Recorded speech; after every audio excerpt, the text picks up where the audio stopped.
This is Democracy Now! We end today's show with the words of Dr. Martin Luther King, Jr. on this federal holiday that honors the birthday of Dr. King. On April 4th, 1968, he was assassinated at the Lorraine Motel in Memphis, Tennessee. He was just 39 years old.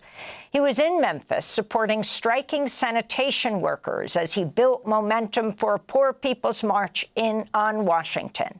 This is an excerpt from Dr. King's last speech, which he gave on April 3rd, 1968, known as the speech, "I have been to the Mountaintop." You know, several years ago, I was in New York City autographing the first book that I had written. And while sitting there autographing books, a demented black woman came up. The only question I heard from her was, "Are you Martin Luther King?" And I was looking down writing, and I said, "Yes." And the next minute, I felt something beating on my chest. Before I knew it, I had been stabbed by this demented woman. I was rushed to Harlem Hospital. It was a dark Saturday afternoon. And that blade had gone through, and the x-rays revealed that the tip of the blade was on the edge of my aorta, the main artery. And once that's punctured, you're drowned in your own blood. That's the end of you. Yes.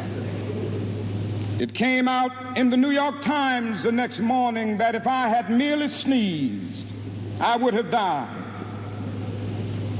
Well, about 4 days later, they allowed me, after the operation, after my chest had been opened and the blade had been taken out, to move around in the wheelchair in the hospital. They allowed me to read some of the mail that came in, and from all over the states and the world, kind letters came in. I read a few, but one of them I will never forget.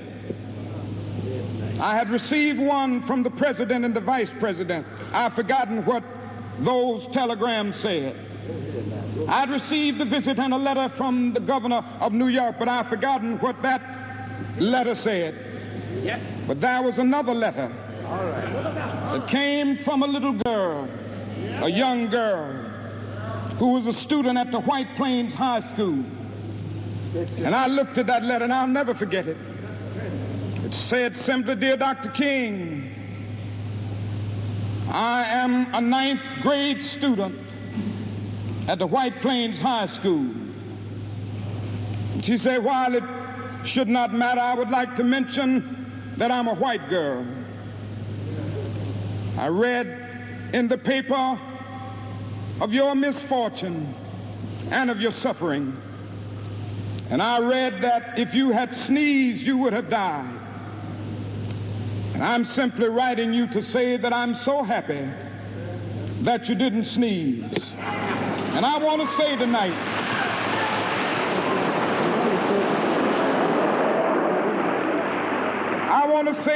that I too am happy that I didn't sneeze, because if I had sneezed, I wouldn't have been around here in 1960, when students all over the South started sitting in at lunch counters.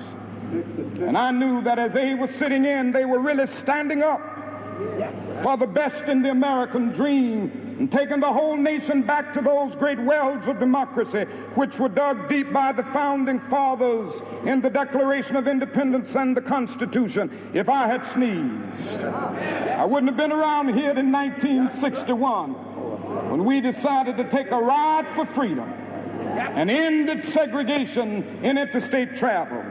If I had sneezed, I wouldn't have been around here in 1962 when Negroes in Albany, Georgia decided to straighten their backs up. And whenever men and women straighten their backs up, they are going somewhere, because a man can't ride your back unless it is bent. If I had sneezed,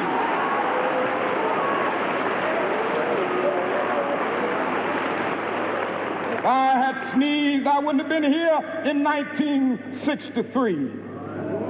The black people of Birmingham, Alabama, aroused the conscience of this nation and brought into being the Civil Rights Bill. If I had sneezed, I wouldn't have had a chance later that year in August to try to tell America about a dream that I had had. If I had sneezed,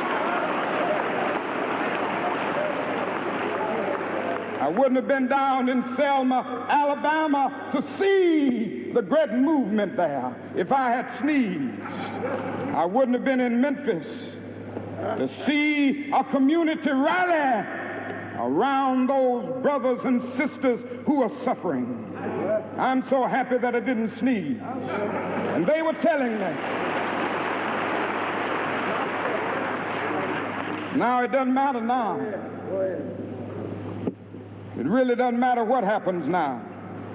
I left Atlanta this morning, and as we got started on the plane, there were 6 of us.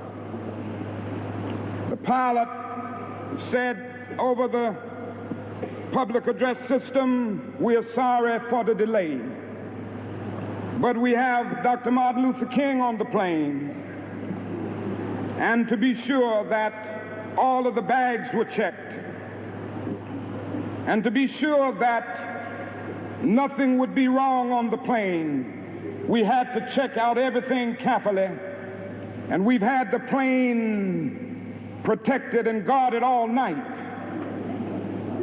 And then I got into Memphis, and some began to say the threats, or talk about the threats that were out, or what would happen to me from some of our sick white brothers. Well, I don't know what will happen now. We've got some difficult days ahead. But it really doesn't matter with me now, because I've been to the mountaintop. I don't mind.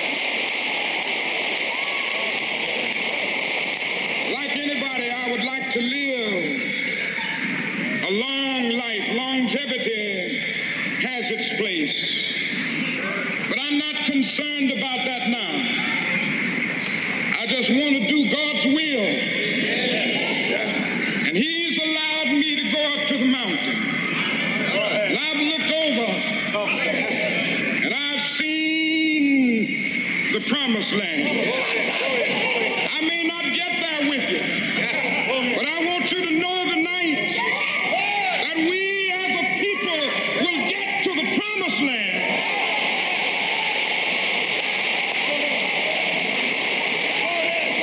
So I'm happy tonight. I'm not worried about anything. I'm not fearing any man. Mine eyes have seen the glory of the coming of the Lord.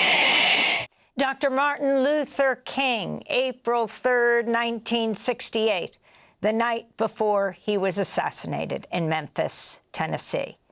The federal King holiday, which started in '83, was first observed in '86, has overlapped with Inauguration Day just 2 other times. First with Bill Clinton in 1997, and then again with President Obama in 2013. Obama also took his oath of office using a Bible that belonged to Dr. Martin Luther King. The King family has been extremely critical of President Trump, but the youngest of the civil rights leader's 4 children, Bernice King, said of Martin Luther King Day coinciding with the Trump inauguration, quote, "It's wonderful this occurs on the King holiday, the inauguration, because it reminds us of King," she said. You can see all of our Martin Luther King programs by going to democracynow.org. Special thanks to the Democracy Now! Team in Washington, D.C. Democracy Now! Is produced with Renee Feltz, Mike Burke, Dina Guzder, Messiah Rhodes, Nermeen Sheikh, Maria Tarasena, Tammy Warnoff, Trina Nadura, Sam Alkoff, Taymari Astudio, John Hamilton, Robbie Karen, Hani Masood, and Hannah Elias. Our executive director is Julie Crosby. Special thanks to Becca Staley, John Randolph, Paul Powell, Mike DeFilippo, Miguel Noguera, Hugh Grand, Dennis Moynihan, David Prude, Dennis McCormick, Matt Ely, Anna Osbeck, Emily Anderson, Dante Turrieri, Buffy St. Marie Hernandez.